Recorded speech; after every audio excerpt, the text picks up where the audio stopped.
Hey everyone, welcome to another G News podcast. I'm just going for a drive in the G News mobile. You might have heard that interview with Nicola Willis earlier. Wow. Boy, talk about advocacy radio. There was no pushback from Nick Mills, or whatever his name is, in Wellington ZB. Instead, what we just heard was a whole bunch of sycophancy, really. And Willis was talking about the economy, and she was giving us that whole story about how everything was back on track, until Trump came along and created all this uncertainty with his tariffs from Liberation Day.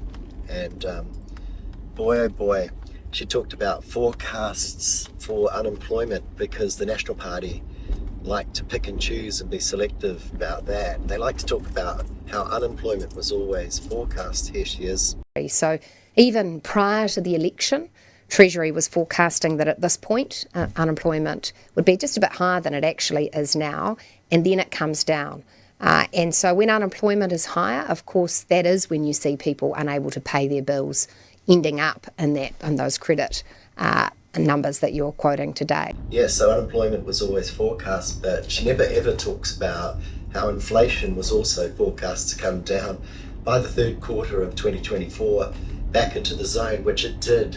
And we'd known that for a couple of years, but Nicola Willis never mentions it, and Newstalk ZB never ever raises that context or brings that into the conversation. So all of their listeners, which are hundreds of thousands of New Zealanders, continue to be in the dark and stupid about blaming Labour for inflation. Inflation which was more than half, at least, caused by international global factors, and the part of it that had to do with government spending was very small beer, like possibly, in the order of 1% of inflation was something to do with government spending during COVID. But the other domestic factors that were involved were things like the construction industry was running hot, and rents went up through the roof, and so did rates go up through the roof, and insurance premiums started to go the hell up during the after COVID period. But we never hear this context really talked about properly at Newstalk ZB. So the pink pantsuit woman, Nicola Willis, always gets a free ride and is allowed to skate past any kind of real accountability, which really pisses people off who actually have been following the true circumstances behind the economic situation we find ourselves in. We've basically got some real cowboy shysters who are bullshitting us hard out, on all channels, and not being held to account in our media for that context. So they'll talk about unemployment is exactly where it was forecast. You'll hear that from National over and over, but what you won't hear is how inflation is also exactly where it was forecast for years, and how now it's going back up, and conveniently all of a sudden it's international factors, according to Nicola Willis. Here she is talking about the uncertainty that was brought about by some decisions made by Trump. It's not quite where we want to be, is it? No. I mean, it's been a tough time, hasn't it? It's both we're an economy that has been recovering in terms of coming back from that period of high inflation, really high interest rates, and the strangle that put on a lot of economic activity. And just as we were getting back onto our foils, as it were, in the first few months of the year, and you saw that our growth rate was twice what Treasury had been forecasting and what people thought was possible. Things were starting to come along, and then come April, there were some reasonably significant announcements by the US president that sent ramifications throughout the world. Around the world, growth forecasts have been downgraded. There's been considerable uncertainty. And little old New Zealand, just recovering, has been really impacted by that. And you've seen that. That's affected businesses' confidence about what the future looks like, therefore their investment decisions. It's affected the way that, therefore, people are feeling in their families and communities. So I'm very conscious of it. So you see, this kind of ongoing lying is spread over time, so people don't really realise they're being lied to by Nicola Willis, and the inconsistencies and the lack of integrity float past. Then you've got big government telling small government what to do. Here's Nicola Willis blaming the council in Wellington for all their woes down there. Decisions, how have we cocked it up? Frankly, I think the council's had its eye completely off the ball. The number of Wellingtonians have said to me, actually, we need some basics focused on. Truthfully, while they might not have been the greatest council, they might have been divided on a whole lot of issues like the airport and stuff. They have fixed a hell of a lot of problems that they could fix. And it's a bit rich having some neoliberal sort of free market, ex-Atlas Network NZ initiative director, Nicola Willis, come in and tell the council, what to do after National campaigned on localism and devolution and keeping big government out of local government. What a load of crock of shit that turned out to be, eh?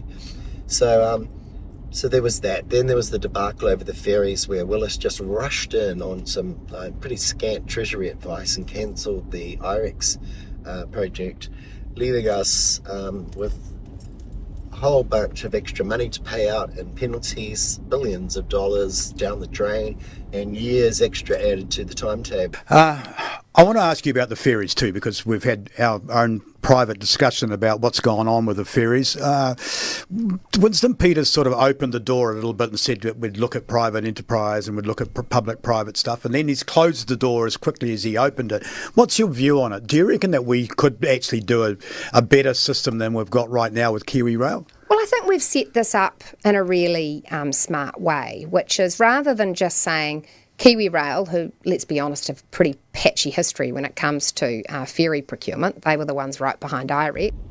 Now we're talking about possible privatisation of the ferry projects as the neoliberal Atlas Network freaks trying to get in there and bring their dogmatic ideology to everything. Rather than saying, KiwiRail, you're in charge of this, we've set up a special structure, Ferry Holdings, which has some really great people on its board. Anything, of course, would have to be proven against, as I said, those two criteria. Would that deliver really well for everyone who relies on the ferries to get their freight or family across the Cook Strait? And would that deliver good value for the New Zealand taxpayer? This whole idea of privatising being the way to go, it just ends up being really expensive for everybody when the public balance sheet is the lowest interest rates in town. But we don't use it because, with the fiscal responsibility legislation that's semi-constitutional but not binding, has that chilling effect on the economy, and all of the finance ministers kind of obey the track, the law, the fiscal responsibility edicts put down by Ruth Richardson back in the 90s. We're still doing it, and look where it gets us. Even if we grow, it doesn't trickle down, it doesn't change anything. And our big infrastructure deficit remains. It just widens and widens. So responsibility, according to a very Ruth Richardson, Atlas Network style neoliberalism, is really just making things pan out longer and longer. It's keeping vast sections of the population down. It's keeping us all pretty much stretched, unable to kind of make ends meet. They certainly can't get ahead while Luxon talks about how he's going to put things in your back pocket. We actually are creating more jobs here back at home. We're increasing wages, and as a consequence, we're putting more money in your back pocket. Milton Friedman trickle-down economics is suddenly cool with Luxon, who tells us repeatedly that he understands economics. Basically, he doesn't know what he's talking about and has no idea. Yes, he's run an airline, but he got a lot of bail out there. And basically, we've just got a person that thinks he's a salesperson in charge. Like I wrote this morning, it's kind of like the salesman that has his foot in your door and is throwing dirt on your carpet. And then his recipes to solve things, the sucker vacuum cleaner, which is basically austerity and deregulation and signing up to what Davey Boy wanted just so Luxon could get his hands on power, ends up really pissing off the nation because nothing changes and they can see there's no better outcomes. They've been in power now for 18 months. And what are the better outcomes? We sat and had a coffee and had a chat. You told me to hold on, survive to 25. And now, 6 months into 2025, it's not quite where there, but I mean, a 26% rise in company liquidations. I mean, that doesn't suggest to me that we're heading in the right direction. I mean, but do you think that the government could actually do more to assist those small-time businesses that have had, actually putting a bit of cash into New Zealanders' pocket in the form of tax relief, it ain't going to solve all of the problems. But I tell you what, without that cash, things would have been worse. As you can probably tell, my voice is shot because I've got a throat infection, and I really shouldn't have gone out the other night. Shouldn't have drunk any sake. Not when you're not particularly well, and I really shouldn't be doing these kind of podcasty things. But I'm trying to do something different. So the pink pantsuit. What else did she talk about? Well, she talked about the supermarkets and how what she's doing is so great that she's really helped bring things back into line. And if she hadn't mentioned something, things would have carried on because they were carrying on. Right. And the reason I'm glad that I brought attention to this is I think if I hadn't done that, that misbehaviour would have just flown under the radar. And actually we have a law in this country, the Fair Trading Act. Every retailer needs to comply with it. Supermarkets are some of the most sophisticated businesses in the country. They need good electronic systems, good staff training, really clearly advertised refund policies. And it should be the case that actually they have done that already. But I've written to them and said, well, spell out to me how you're doing it. I can report to you. I have had one of the supermarket chains write back already, and I expect that replies will be forthcoming. That I'm very cynical about that because just like with the banking industry, you know, with the ASB and the ANZ, you all saw how Nicola Willis's government has actually applied retroactive legislation to bail out the banks so that no one can take a class action against them. And for all of their misleading and wrongful overcharging of fees over the years, they get away scot-free under a national government, and that's cronyism. And I can say that both the big players in the supermarket duopoly are members of the Atlas Network NZ initiative, so neither of them are going to suffer with their good buddy Nicola Willis, who was a director of the NZ initiative in 2016 through to 2017, just before she went into politics directly from the Atlas Network think tank. So yeah, I mean, it's time to wake up and sort of see for yourselves that the pink pantsuit isn't going to actually help you. And we basically need a far better, more real human finance minister, and we've got one in the opposition at the moment with Barbara, who's actually a qualified tax lawyer and knows what she's talking about, who could really genuinely help us all. So I'm really looking forward to a better conversation about debt.